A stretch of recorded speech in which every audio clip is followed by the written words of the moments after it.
जैसे साईं बाबा जी की शिरडी में द्वारका माई में साईं सचरित्र का पाठ का अध्याय करने का मौका मिलता है कुछ सौभाग्यशाली भक्तों को, तो वैसे ही यहाँ पर 29 सेक्टर साईं बाबा टेम्पल चंडीगढ़ में भी साईं सचरित्र का अध्याय एक, इतना मेरे को मालूम नहीं, इतनी नॉलेज नहीं भी एक अध्याय या कितने अध्याय पढ़ने को ये देते हैं, बट एक बहुत बड़ा सौभाग्य है जो साईं सचरित्र का पाठ साईं बाबा जी के सामने बैठ करके पढ़ने का ये मौका।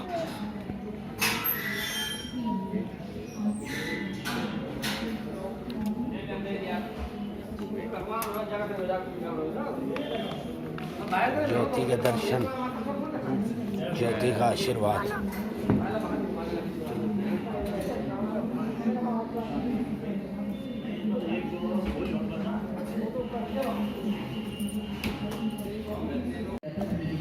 बाद में भी बाबा की कृपा हरिद्वार के समय को शादी से हुए जिससे उन्होंने मास रोग की यात्रा के संबंध में पूछताछ की। स्वामी जी की पूछताछ की मास रोग मूर्ति से 500 मीटर तक दूर है तथा बाकी ऊपर उन्होंने उल्लंघन भी किया, जैसे कि भरते जिसका 50 लोग के निवासियों के संक्षेप सभा जो यात्रियों को कैसे तैयार करने के लिए सफल सन्यासी का उदास हो गया और उसकी यात्रा करने का विचार त्यागकर मस्जिद में जाकर बाबा के सुंदरों का स्पर्श किया। बाबा थोड़ी बताएंगे इस सन्यासी को निकालो यहाँ से, इसका असर पढ़ना गलत है। सन्यासी बाबा के स्वभाव से अपरिचित था, इसे बड़ी निराशा हुई, परंतु वहाँ जो कुछ भी गतिविधियाँ चल रही थी वहीं में बैठे बैठे देखता रहा। प्रातः काल का दरबार लोगों से भरकर स्पर्श करा हुआ था और बाबा को यथा विजयाभिषेक कराया जा रहा था। कोई पाद शामिल करा था, कोई था, कोई तीर्थ स्पर्श से अपने नेतृत्व कर रहा था। जाति पाति का भेदभाव हटाकर सब हिस्सेदारी कर रहे थे। यदि भी बाबा उस पर क्रोधित हो गए तो भी सन्यासी के हृदय में उनके प्रति बड़ा प्रेम उत्पन्न हो गया था, उसे यह स्थान छोड़ने की इच्छा न होती थी।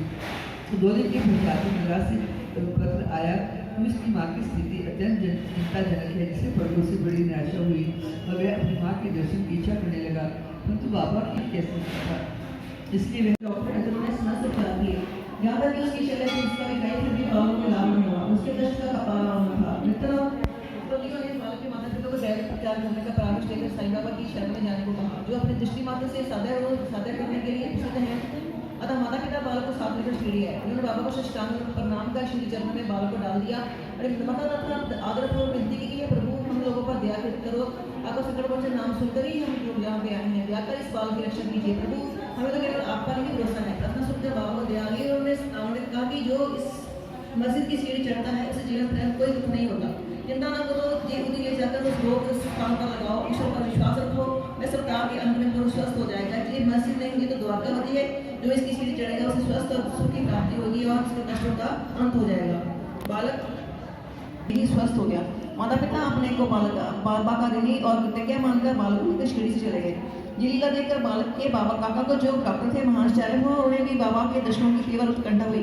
इसी समय जब वह कार्यवश बम्बई जा रहे थे तब भी मालेगांव और मनमाड़ के निकट किसी ने बाबा के विरुद्ध उनके कान भर दिए।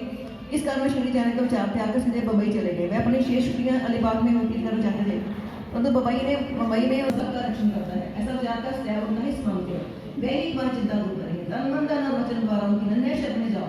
फिर देखो कि वह क्या करते हैं। डॉक्टर पिल्ले ने कहा कि नाना साहब ने मेरे पैर में कपड़ी बांधी है, परंतु मुझे उससे कोई लाभ नहीं पहुंचा। नाना तो मूर्ख है।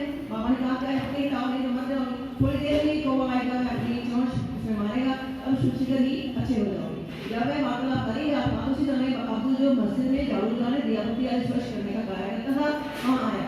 जब वह दियापति स्पर्श करा तो जाने ही उसका पैर डॉक्टर पिल्ले के रसूल पैर पर पड़ा, पैर सुजन हुआ था और फिर अब्दुल ने के पैर से दबा तो उसने दसों के साथ के लिए बाहर निकल गए।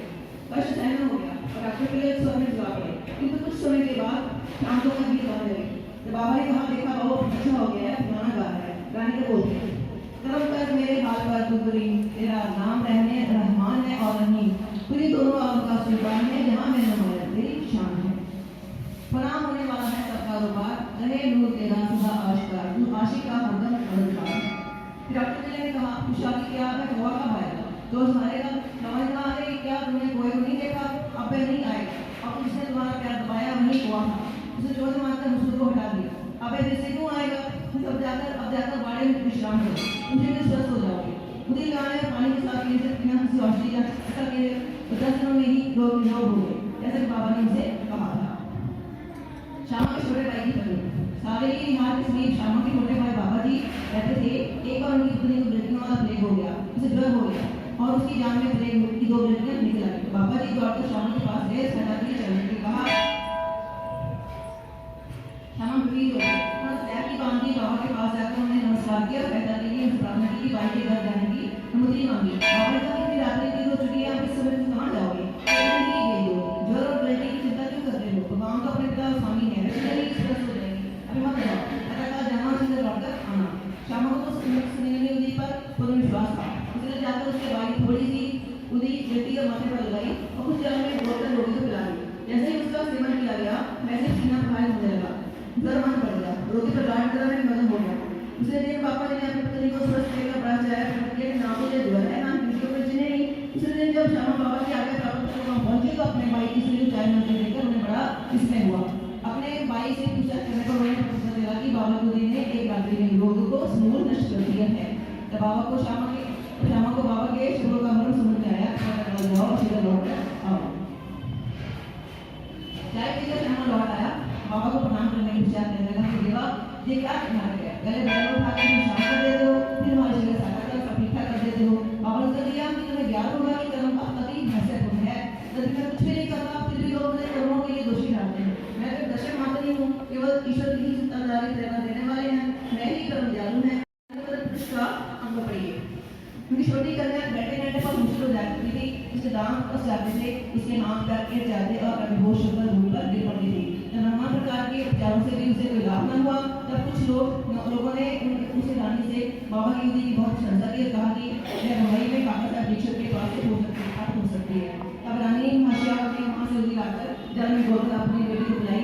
पर में दो दोहरे 1 घंटे के अंदर में पढ़ाया करते थे, बाद में 7 घंटे के अंदर से आया कुछ उपचार तुरंत स्वस्थ हो गई।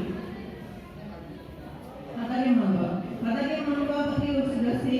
ये पत्नी केवल शरीर जिसके द्वारा ही निकाली जा सकती थी। लोगों ने भी उन्हें ऐसा करने का परामर्श दिया। वह बहुत ही दुर्बल थे और अपनी दुर्बलता लेकर उन्हें शरीर चिकित्सा कराने का साहस नहीं हो रहा था।